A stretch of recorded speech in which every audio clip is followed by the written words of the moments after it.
अगर आप इस साल जेई मेन या फिर एडवांस का दे रहे हैं तो एग्जामिनेशन के बाद जो सबसे इंपॉर्टेंट, देखो एग्जाम आप क्यों दे रहे हो, एग्जाम दे रहे हो कि आपके अच्छे इंस्टीट्यूट में एडमिशन हो जाए। और सिर्फ जेई मेन या फिर एडवांस के एग्जाम में बैठ जाने से आपका एग्जामिनेशन नहीं होगा। एग्जामिनेशन के बाद तो आपका एक रिजल्ट आ जाएगा जिससे आपके पास एक रैंक आ जाएगा, लेकिन उसके बाद जो आपको एडमिशन मिलता है उसके लिए एक प्रोसीजर होता है जिसे कहते हैं काउंसलिंग। और इंडिया में कई सारे ऐसे काउंसलिंग होते हैं जिसके बेस पे आपको एडमिशन तो मिलता है, लेकिन अगर आपको जाना है आईआईटी में, एनआईटी में, ट्रिपल आईटी में और जीएफटीआई में, जो टॉप इंस्टीट्यूट हैं, जो सेंट्रल लेवल का कॉलेज है, अगर यहां पे आपको जाना है तो इसके लिए आपको एक काउंसलिंग में पार्टिसिपेट करना होता है जिसे कहते हैं जोसा काउंसलिंग। और ये काउंसलिंग जेई एडवांस के रिजल्ट के जस्ट बाद स्टार्ट होता है। जोसा काउंसलिंग पहले 6 राउंड में कंडक्ट होता था, ठीक है, पहले मतलब कह सकते हैं कि 2024 के या उससे पहले की बात कर रहा हूं, लेकिन 2025 से ये काउंसलिंग 5 राउंड में कंडक्ट होने लगा।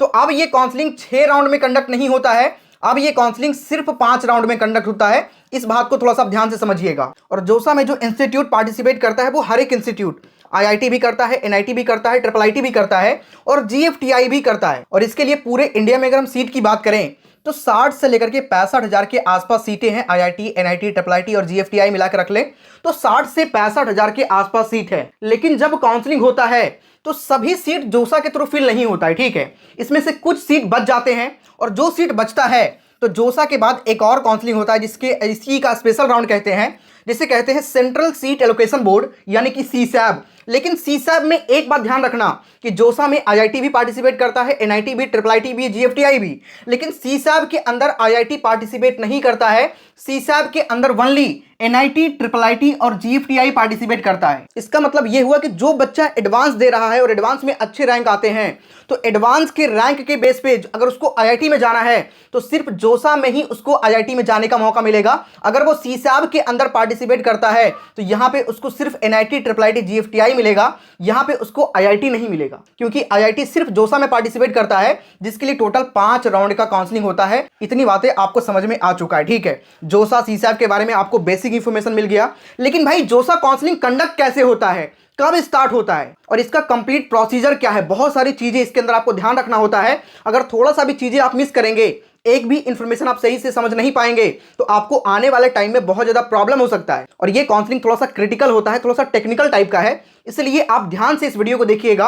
अभी हम सारी बातें करेंगे, लेकिन उससे पहले आप सभी के लिए एक बहुत इंपॉर्टेंट बात शेयर करनी है। देखो, आज इस वीडियो से आप जोसा काउंसलिंग का कंप्लीट प्रोसीजर तो समझ ही लोगे, लेकिन सबसे इंपॉर्टेंट बात, यहां पे सीटें काफी लिमिटेड होती है। आपको पता है आईआईटी, एनआईटी, ट्रिपल आईटी और जीएफटीआई में सीटें 60 से 65,000 के आसपास ही हैं, जबकि जेई मेन के एग्जाम में 15 लाख के आसपास बच्चे अपीयर हो रहे हैं। और बच्चों में सबसे बड़ी टेंशन की बात यही है कि क्या हमारे एक्सपेक्टेड रैंक नहीं आते हैं तो क्या हमें ड्रीम कॉलेज नहीं मिल पाएगा एंड क्या करियर खत्म। तो मैं आपको बता देना चाहता हूं कि सिर्फ आईआईटी और एनआईटी में सिलेक्शन हो जाना ही सक्सेस की गारंटी नहीं है। सवाल यह है कि क्या आपको एक कॉलेज फ्यूचर रेडी स्किल सिखा पा रहा है या फिर नहीं, इंडस्ट्री रेडी बना पा रहा है या फिर नहीं। देखो, जब आप 4 साल के बाद इंटरव्यू दोगे तो वहां पे आपसे बुक की डेफिनेशन या फिर थ्योरी नहीं पूछी जाती। कंपनी ये पूछेगी कि आप एआई से क्या बिल्ड कर सकते हो, क्या इंप्लीमेंट कर सकते हो, इस तरह की चीजें आपसे पूछेगी। ट्रेडिशनल कॉलेजेस मोस्टली आपको थ्योरी सिखाते हैं, लेकिन अगर आपको इंप्लीमेंटेशन या फिर रियल प्रोडक्ट बिल्ड करना सीखना है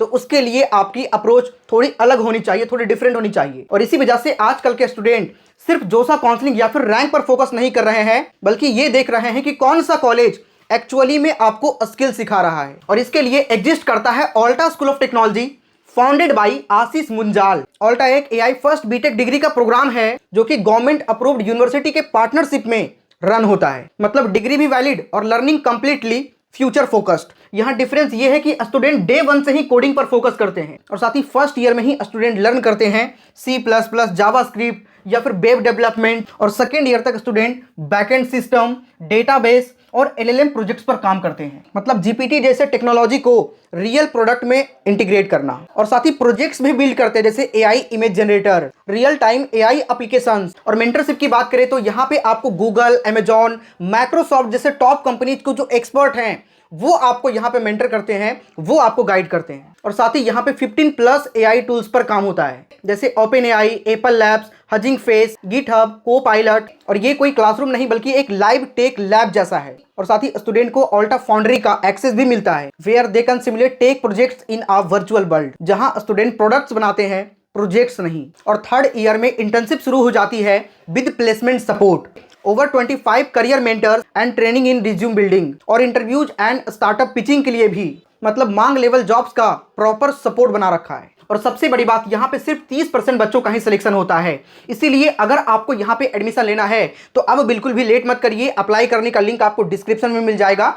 इसके लिए आपको एक एग्जाम में अपीयर होना होता है जिसका नाम है एसएट, ASAT, और इसके बाद आपका एक इंटरव्यू होगा और इस एग्जाम और इंटरव्यू के बेस पे ही आपका सिलेक्शन होता है। और अगर आपके क्लास 12th में मिनिमम 50% मार्क्स हैं और आप PCM से हैं, फिजिक्स केमिस्ट्री मैथमेटिक्स से, तो आप इसके लिए अप्लाई कर सकते हैं। अप्लाई करने का लिंक आपको डिस्क्रिप्शन और कमेंट के सबसे टॉप पे मिल जाएगा। इसके लिए अप्लाई करने का लास्ट डेट 13 मार्च है और एग्जामिनेशन 14 मार्च को कंडक्ट हो रहा है। तो जल्दी से अप्लाई करके आप लोग एग्जाम दीजिए, क्योंकि अभी आप सभी को मैक्सिमम लेवल का स्कॉलरशिप भी मिल रहा है, अप टू 100% तक का स्कॉलरशिप, और ये डिपेंड करता है आपके परफॉर्मेंस पे। तो सीट्स लिमिटेड है, आप बिल्कुल भी वेट मत करिए, जल्दी से अप्लाई करिए। अप्लाई करने का लिंक आपको डिस्क्रिप्शन कमेंट के सबसे टॉप पे मिल जाएगा। तो अब हम लोग वापस टॉपिक पे आते हैं। अब तक हमने बहुत सारी बातें कर लिया। यहाँ पे आपको ये भी बता दिया जोसा सीसैब में क्या डिफरेंस है, सीसैब एक स्पेशल राउंड है, ये हर एक चीज आपको पता चल गया। जोसा का होता है 5 राउंड, लेकिन 5 राउंड क्यों होता है? बहुत सारे लोगों का डाउट होगा कि पहले राउंड में ही हो, तो पहले राउंड में ही क्यों नहीं एक ही राउंड में कंडक्ट करवा लिया जाता है काउंसलिंग? तो इसके पीछे बहुत बड़ा रीजन होता है। जैसे मान के चलें आप जोसा में पार्टिसिपेट करते हैं, जोसा का टोटल मैंने बताया कि जोसा का 5 राउंड होता है, ठीक है।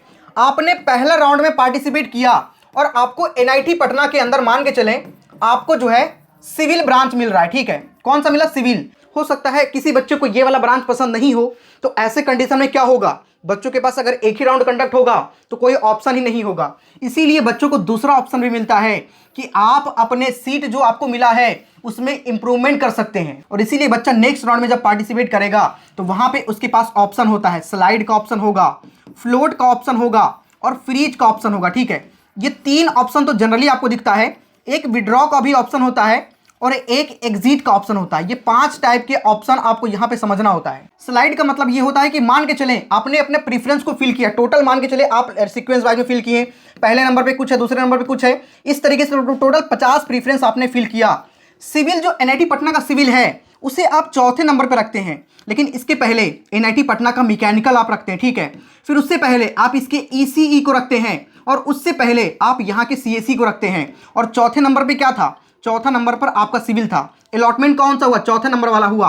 लेकिन आप चाहते हैं कि नहीं NIT पटना का मैकेनिकल मिल जाए, ECE मिल जाए या फिर CSE मिल जाए। हम सेकेंड राउंड में क्या करेंगे? तो उस कंडीशन में सेम कॉलेज के अंदर अगर आप ब्रांच में इंप्रूवमेंट चाहते हैं, सेम कॉलेज, ठीक है, लेकिन ब्रांच इंप्रूव करना चाहते हैं, तो उस कंडीशन में आप करेंगे स्लाइड, ठीक है। आपके पास ये ऑप्शन रहेगा, स्लाइड का भी, फ्लोट का भी, फ्रीज का भी।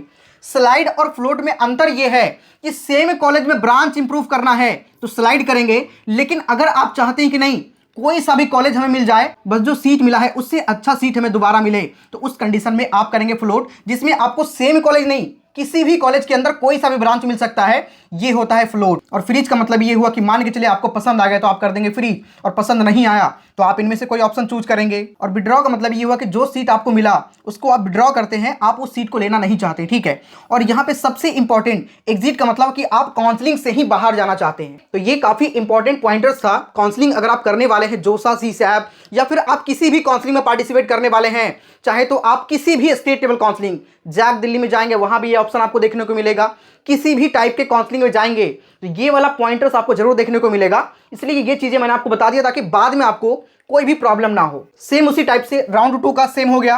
राउंड 2 में भी पसंद नहीं आया तो तीसरा में जाएंगे, तीसरा में पसंद नहीं आया तो चौथा में जाएंगे, और चौथा में पसंद नहीं आएगा तो पांचवा में जाएंगे आप। और यहीं पे जिस भी राउंड में आपको सीट मिलता है उसके बाद आपको सीट एक्सेप्टेंस फी पे करना होता है। फिर जब आप सीट कंफर्म कर लेंगे तो लास्ट राउंड में आपको पार्शियल एडमिशन फी पे करना होता है। ये बाद की बातें हैं, जब काउंसलिंग स्टार्ट हो जाएगा तो ये सारी चीजें मैं आपको बताऊंगा कि सीट एक्सेप्टेंस फी क्या होता है, पार्शियल एडमिशन फी क्या होता है। लेकिन इस वीडियो में मैंने आपको जोसा और सीसैब काउंसलिंग के बारे में एक बेसिक आइडिया दे दिया है। और अगर किसी बच्चों को सीट पसंद नहीं आता है, जोसा में मान के चले आपको 5वें राउंड तक सीट मिला, तो देखो अगर कोई बच्चों को IIT मिलेगा तो IIT तो चौथे राउंड में ही आपको सरेंडर करना होगा, नहीं मिलेगा तो आप छोड़ दीजिए। NIT को आप 5वें राउंड में सरेंडर कर सकते हैं। NIT, IIIT और GFTI में कोई सीट बचता है तो वो सीट तो सीसैब में चला जाएगा। सीसैब के अंदर अगर आप सीट नहीं लेते हैं तो दूसरे बच्चों को सीसैब में मिल जाएगा, क्योंकि वो सीट आपके फिर सीसैब में काउंट हो जाएगा अगर आप यहां पे भी एग्जिट मारेंगे तो। लेकिन अगर आईआईटी को आप 5वें राउंड में एग्जिट मारेंगे तो आपके पास ऑप्शन ही नहीं होगा, क्योंकि आईआईटी के लिए कोई अलग से काउंसलिंग फिर नहीं करवाया जाता।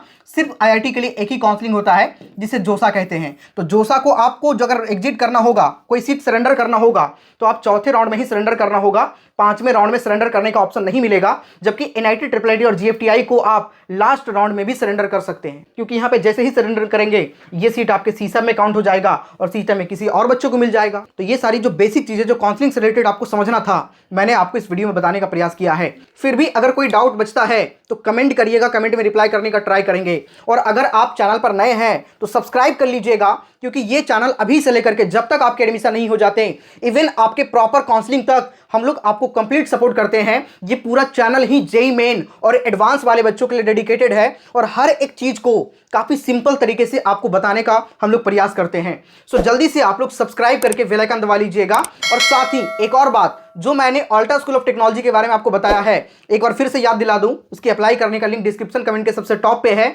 13 मार्च को लास्ट डेट है अप्लाई करने का और 14 मार्च को एग्जाम होगा, एसएट जो उसका है वो कंडक्ट होगा। तो अप्लाई कर लीजिएगा, लिंक डिस्क्रिप्शन कमेंट के सबसे टॉप पे मिल जाएगा।